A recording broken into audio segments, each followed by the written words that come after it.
Hi ಎಲ್ರಿಗೂ ನಮಸ್ಕಾರ. ನಾನು ನಿಮ್ಮ ಖುಷಿ. ನಾನಿವತ್ತು ಚಳಿಗೆ ತುಂಬ ರುಚಿಯಾಗಿರುವಂಥ ಮೆಣಸಿನ್ಕಾಯಿ ಪಲ್ಯ ಹೇಗೆ ಮಾಡೋದು ಅಂತ ತೋರಿಸ್ಕೊಡ್ತಿದ್ದೀನಿ.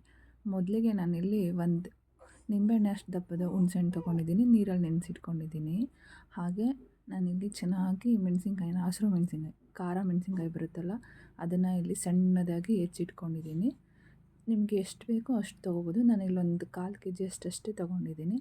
ಅದನ್ನ ಇವಾಗ ಒಂದು ಬೇರೆ ಬಾಣಲೆಗೆ ಟ್ರಾನ್ಸ್ಫರ್ ಮಾಡ್ಕೊಂಡಿದ್ದೀನಿ. ನೋಡಿ ಎಷ್ಟು ನೀಟಾಗಿ ಹೆಚ್ಚಿಟ್ಕೊಂಡಿದ್ದೀನಿ. ಮೀಡಿಯಮ್ ಒಂದೇ ಸೈಜಲ್ಲಿ ಹೆಚ್ಚಿಟ್ಕೊಳ್ಳಿ, ಯಾಕೆ ಅಂದರೆ ಅದು ಬೆಂದರೆ ಚೆನ್ನಾಗಿ ಬೇಯಬೇಕಲ್ವ, ಅದಕ್ಕಾಗಿ. ಇವಾಗ ನಾನು ಅದೇ ಬಾಣಲೆಗೆ ಬಿಸಿನೀರನ್ನ ಸೇರಿಸ್ಕೊತಿದ್ದೀನಿ. ಬಿಸಿನೀರನ್ನ ಹಾಕೋದ್ರಿಂದ ಬೇಗನೂ ಬೇಯುತ್ತೆ ಮತ್ತು ತುಂಬ ಚೆನ್ನಾಗಿ ಹಳ್ಕೊಳ್ಳುತ್ತೆ ಎಲ್ಲ ಮೆಣಸಿನ್ಕಾಯಿ. ಇವಾಗ ನಾನು ಇದನ್ನು ಚೆನ್ನಾಗಿ ಕುದಿಯೋಕ್ಕೆ ಗ್ಯಾಸ್ ಮೇಲೆ ಇಟ್ಕೊಂಡಿದ್ದೀನಿ. ನೋಡಿ, ಇದಕ್ಕೆ ರುಚಿಗೆ ತಕ್ಕಷ್ಟು ಸ್ವಲ್ಪ ಉಪ್ಪು ಸೇರಿಸ್ಕೊಳ್ಳಿ. ಉಪ್ಪು ಸೇರಿಸ್ಕೊಂಡು ಚೆನ್ನಾಗಿ ಬೇಯಕ್ಕೆ ಬಿಟ್ಕೊಳ್ಳಿ. ನೋಡಿ ಎಷ್ಟು ಚೆನ್ನಾಗಿ ಕುದೀತಿದೆ ಅಂತ. ಚೆನ್ನಾಗಿ ಬೆಂದಷ್ಟು ರುಚಿ ಚೆನ್ನಾಗಿರುತ್ತೆ ಮತ್ತು ಸ್ವಲ್ಪ ಖಾರ ಕೂಡ ಕಮ್ಮಿ ಆಗುತ್ತೆ ಚೆನ್ನಾಗಿ ಬೆಂದರೆ. ಚಳಿಯಲ್ಲಿ ತುಂಬ ಚೆನ್ನಾಗಿರುತ್ತೆ ತಿನ್ನೋಕ್ಕೆ. ರೊಟ್ಟಿ, ಚಪಾತಿ, ದೋಸೆ, ನೀವು ಯಾವುದ್ರ ಜೊತೆ ಬೇಕಾದರೂ ಕಾಂಬಿನೇಷನ್ ಮಾಡಿಕೊಂಡು ತಿನ್ಬೋದು. ಇವಾಗ ನಾನು ಬೇರೆ ಒಂದು ಬಾಣಲಿ ತೊಗೊಂಡಿದ್ದೀನಿ. ಅದಕ್ಕೆ 1-2 ಸ್ಪೂನಷ್ಟು ಆಯಿಲ್ ಹಾಕ್ಕೊಂಡಿದ್ದೀನಿ. ಹಾಗೆ ಒಗ್ಗರಣೆಗೆ ಸಾಸಿವೆ 1 ಟೇಬಲ್ ಸ್ಪೂನಷ್ಟು.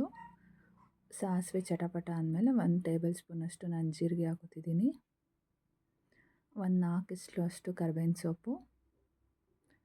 ಹಾಗೆ ಒಂದು ಹಿಡಿಯಷ್ಟು ಬೆಳ್ಳುಳ್ಳಿನ ತೊಗೊಂಡಿದ್ದೀನಿ, ಜಜ್ಜಿರೋದು. ನೀವು ಕೂಡ ಬೆಳ್ಳುಳ್ಳಿ ಹಾಕ್ಕೊಳ್ಳಿ, ಚೆನ್ನಾಗಿರುತ್ತೆ, ಟೇಸ್ಟ್ ತುಂಬ ಚೆನ್ನಾಗಿರುತ್ತೆ ಬೆಳ್ಳುಳ್ಳಿ ಹಾಕೋದ್ರಿಂದ.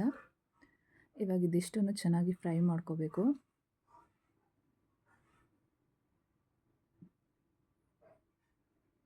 ಸ್ವಲ್ಪ ಹಸಿ ವಾಸನೆ, ಬೆಳ್ಳುಳ್ಳಿದು ಹಸಿ ವಾಸನೆ ಹೋಗೋವರೆಗೂ ಫ್ರೈ ಮಾಡಿಕೊಂಡ್ರೆ ಸಾಕು.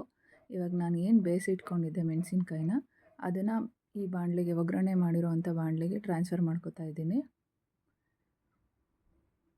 ಎಲ್ಲನೂ ನೀಟಾಗಿ ಟ್ರಾನ್ಸ್ಫರ್ ಮಾಡ್ಕೊಂಡಾದ್ಮೇಲೆ ನೀಟಾಗಿ ಮಿಕ್ಸ್ ಮಾಡಿ.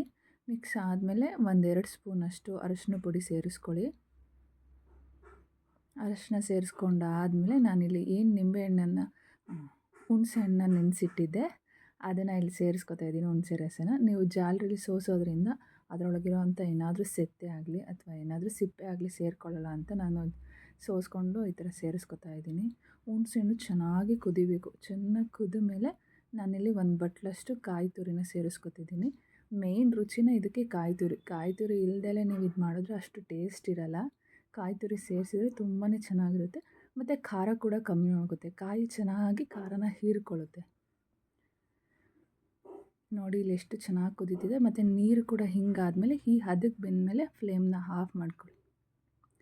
ಇವಾಗ ನಾನು ಇಲ್ಲಿ ರುಚಿಯಾಗಿ ಮಾಡಿರೋವಂಥ ಮೆಣಸಿನ್ಕಾಯಿ ಪಲ್ಯ ರೆಡಿಯಾಗಿದೆ.